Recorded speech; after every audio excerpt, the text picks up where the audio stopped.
जय गुरु। वंदे पुरुषोत्तमं, वंदे पुरुषोत्तमं, वंदे पुरुषोत्तमं। आलोचना प्रसंग चतुर्थ खंड से पाठ।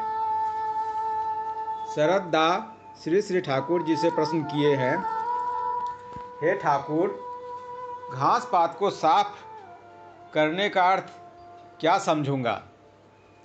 इस पर श्री श्री ठाकुर जी ने कहा, सत्य का जहाँ उत्थान होता है वहीं असत्य भी उसे नाश करने पर तुल जाता है।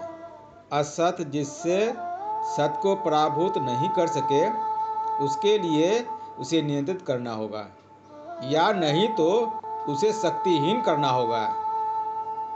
यदि बीमारी को बढ़ने दें तो वह जीवनी शक्ति को क्षुण्ण करेगी ही। इसलिए बुरे का समर्थन किसी भी तरह नहीं करना चाहिए। बुराई का अंकुर पनपने नहीं दे, अन्यथा वह काबू से बाहर हो जाएगा। बुरा का अर्थ है बुरी प्रवृत्ति परायणता। न अपने अंदर की बुराई को प्रश्रय दें और न दूसरों की बुराई को।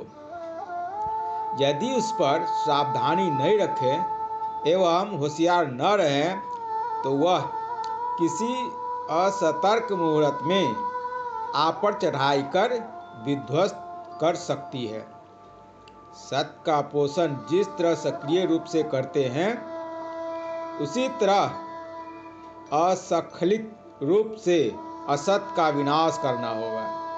इन दोनों में से किसी एक के प्रति उदासीन रहेंगे एवं उसके लिए प्रस्तुति यदि शिथिल हो तो उसकी क्षतिपूर्ति करनी ही होगी। जैसे कुछ वर्षों के बाद युद्ध बंद हो जाए एवं यह सोचकर कि अब तो युद्ध समाप्त हो गया है, इसलिए उससे सामना करने की व्यवस्था व प्रस्तुति हम देश में नहीं करें तो किसी मुहूर्त में हम विपत्तियों में पड़ सकते हैं।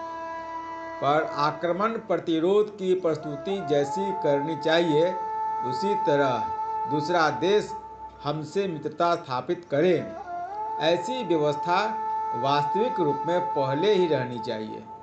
बचने व बढ़ने का पथ जिससे व्याहत न हो उसके लिए हर तरह के हथियार तैयार करके रखना चाहिए। इस पर प्रफुल्लदा ने कहा, आपने छंद में भी एक वाणी दी है,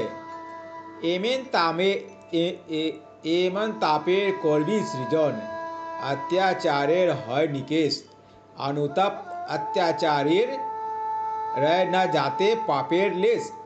अर्थात जैसे ताप की सृष्टि किए रखो जिससे अत्याचार का विनाश हो एवं अनुतप्त अत्याचारी के हृदय में पाप लेस मात्र भी नहीं रह सके। श्री श्री ठाकुर जी ने कहा, यह तो ठीक ही है, जो पापी हैं यदि उनके पाप के विरुद्ध अकर कर हम खड़े नहीं होते हैं तो उनका भी कल्याण नहीं हो सकता।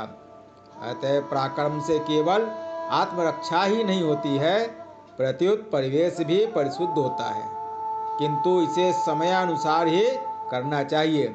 चाहे कोई काम भी हो, उसे यदि समयानुसार नहीं किया जाए तो बाद में दुर्भोग का अंत नहीं रहता। मैंने जिन कार्यों को करने कहा है उन्हें यदि शीघ्रता से तत्क्षण नहीं करें तो समय बीतने पर उससे 10 गुना करने पर भी विपर्य से छुटकारा नहीं पा सकेंगे। यहाँ के लिए अति शीघ्र लोग जुटाइए। स्वस्ति सेवक के विषय में जो मैंने कहा है उसी अनुसार उन्हें लाखों की तादाद में जुटाएं, सेवा की बाढ़ ला दें। किसी तरह से एक व्यक्ति भी छोटा होकर न रहे, अंतर या बाहर से सभी को जैसे भी हो बड़ा बनावें। आप लोगों की ऐसी प्रस्तुति होनी चाहिए कि देश में यदि किसी कारणवश सरकार कुछ दिनों के लिए अचल या विफल हो जाए तो भी यहाँ एक व्यक्ति के शरीर में कांटे का खरोंच भी न लग सके। आज जिस तरह चारों ओर से अराजकता आरंभ हो गई है, यदि आप लोग तैयार न हो तो लोगों की दुर्गति की सीमा नहीं रहेगी। आलोचना प्रसंग पृष्ठ संख्या 4-5। जय गुरु। वंदे पुरुषोत्तमम, वंदे पुरुषोत्तमम, वंदे पुरुषोत्तमम।